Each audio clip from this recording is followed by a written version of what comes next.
Assalamualaikum warahmatullahi wabarakatuh. Berjumpa lagi. Kali ini materinya adalah tentang getaran, gelombang, dan juga bunyi. Pernahkah kamu berpikir bagaimana seseorang mendengar bunyi? Dari mana bunyi itu berasal? Dan bagaimanakah getaran dan gelombang itu dimanfaatkan dalam teknologi? Oke, baiklah kita mulai dari pengertian getaran. Getaran adalah gerakan bolak-balik di sekitar titik kesetimbangan. Satu getaran bisa digambarkan oleh gerak bandul, yaitu dari titik A ke B, ke C, ke B, dan ke A lagi. Nah, getaran ini tidak lepas dari dua buah istilah, yaitu frekuensi dan juga periode. Frekuensi adalah banyaknya getaran yang terjadi dalam satu sekon. Simbolnya adalah F. Sedangkan periode getaran adalah waktu yang dibutuhkan untuk terjadinya satu getaran, disimbolkan dengan T besar. Jadi F dan T itu hubungannya saling berkebalikan. Di sini ada sebuah contoh soal, kalian disuruh mencari frekuensi dan periodenya. Frekuensi, cara mencarinya adalah jumlah getaran dibagi waktu, sedangkan periode adalah 1/F. Jadi sudah gampang ya. Oke, baiklah, kita langsung ke yang kedua, yaitu tentang gelombang. Gelombang adalah getaran yang merambat. Getaran ini sebetulnya adalah bentuk energi berupa usikan atau gangguan. Gelombang berdasar ada tidaknya media penghantar dibagi jadi dua, yaitu gelombang elektromagnetik dan juga gelombang mekanik. Gelombang elektromagnetik adalah gelombang yang tidak memerlukan zat perantara dalam rambatannya, contohnya gelombang radio. Nah, jika kita lihat gelombang berdasar arah getarannya dibagi dua juga, yaitu gelombang transversal dan juga gelombang longitudinal. Gelombang transversal adalah gelombang yang arah getarannya tegak lurus terhadap arah penjalaran. Sedangkan gelombang longitudinal adalah gelombang yang arah getarannya sejajar atau berhimpit dengan arah rambatannya. Di sini ada gambar gelombang transversal. Gelombang transversal, satu gelombangnya terdiri dari satu bukit dan juga satu lembah. Jadi di sini ada A, B, C, D, E. Oke, yang kedua adalah gelombang longitudinal. Kalau kita lihat, gelombang longitudinal itu berupa rapatan dan juga renggangan. Satu gelombang longitudinal terdiri dari satu rapatan dan juga satu renggangan.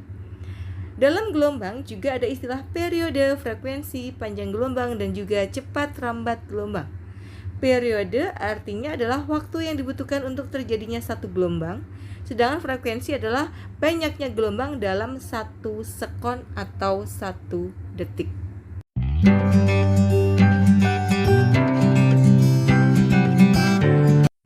Panjang gelombang dan cepat rambat gelombang. Panjang gelombang adalah sama dengan panjang jarak yang ditempuh oleh gelombang dalam waktu satu periode.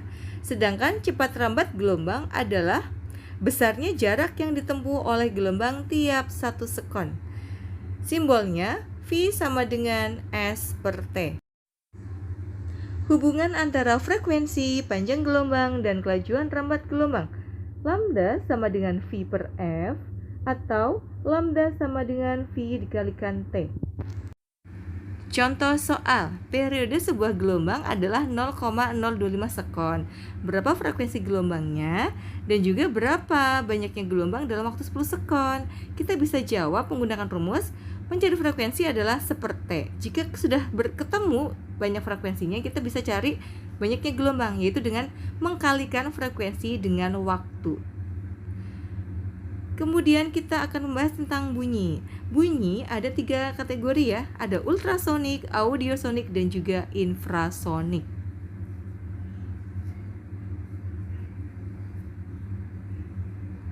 Beberapa hewan yang dapat menangkap infrasonik dan ultrasonik. Untuk infrasonik biasanya yang bisa menangkap adalah jangkrik dan anjing. Sedangkan suara ultrasonik yang biasa mendengar adalah kelelawar, ikan paus, dan juga lumba-lumba. Pemanfaatan ultrasonik biasanya digunakan untuk menghasilkan tumor atau batu ginjal. Untuk USG, untuk deteksi dan komunikasi bidang kelautan, memeriksa bagian dalam tubuh, kacamata orang buta, memeriksa kerusakan logam dan juga membunuh nyamuk penyebab demam berdarah. Cepat rambat bunyi. Cepat rambat bunyi adalah besarnya jarak yang ditempuh oleh bunyi tiap sekon. Rumusnya adalah V sama dengan S per T.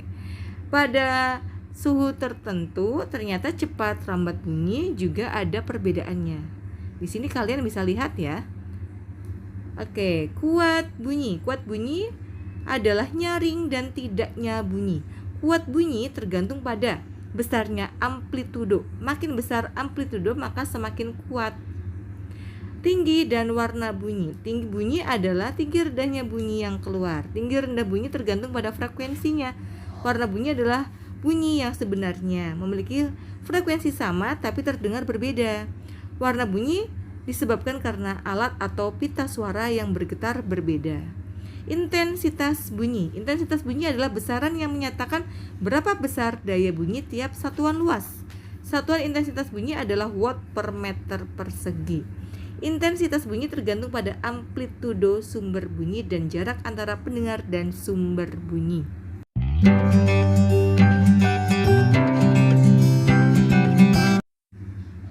Nada, desa, dan dentum. Nada adalah bunyi yang teratur frekuensinya. Desa adalah bunyi yang frekuensinya tidak teratur. Dentum adalah desah yang bunyinya sangat keras seperti suara bom. Frekuensi pada senar atau dawai menurut hukum Mersenne, frekuensi dawai atau senar berbanding terbalik dengan panjang senar, berbanding terbalik dengan akar luas penampang senar, berbanding terbalik dengan akar massa jenis bahan senar, sebanding dengan akar tegangan senar. Resonansi adalah ikut bergetarnya suatu benda karena pengaruh getaran benda lain. Ada dua jenis resonansi, yaitu resonansi kolom udara dan juga resonansi selaput tipis.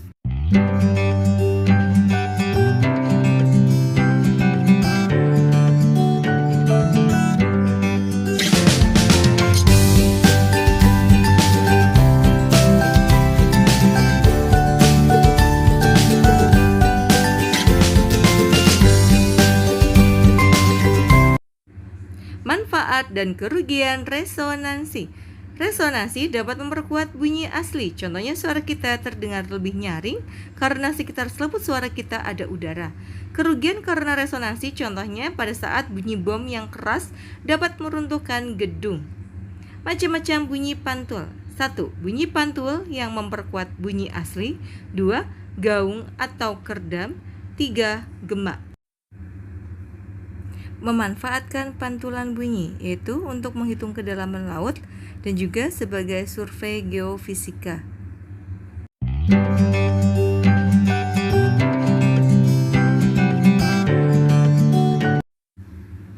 Efek Doppler. Di sini kita lihat ada gambaran dari efek Doppler, di mana ada pendengar yang diam dan juga ada sumber bunyi yang diam ataupun yang bergerak. Jadi, sumber bunyi yang mendekati pendengar akan memberikan frekuensi yang lebih besar daripada frekuensi aslinya.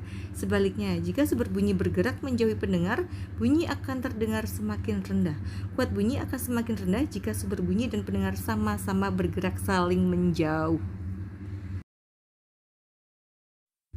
Contoh soal lagi. Pantulan dari getaran yang dipancarkan oleh osilator diterima setelah menempuh waktu 1/4 sekon. Berapa kedalaman lautnya? Jika cepat rambat bunyi 1400 meter. Jadi kita pakai rumus V sama dengan 2D per T. 2D sama dengan V kali T. Jadi D-nya adalah 175 meter. Silakan kerjakan soal berikut sesuai dengan yang tadi sudah Ibu jelaskan. Terima kasih atas perhatiannya. Wassalamualaikum warahmatullahi wabarakatuh.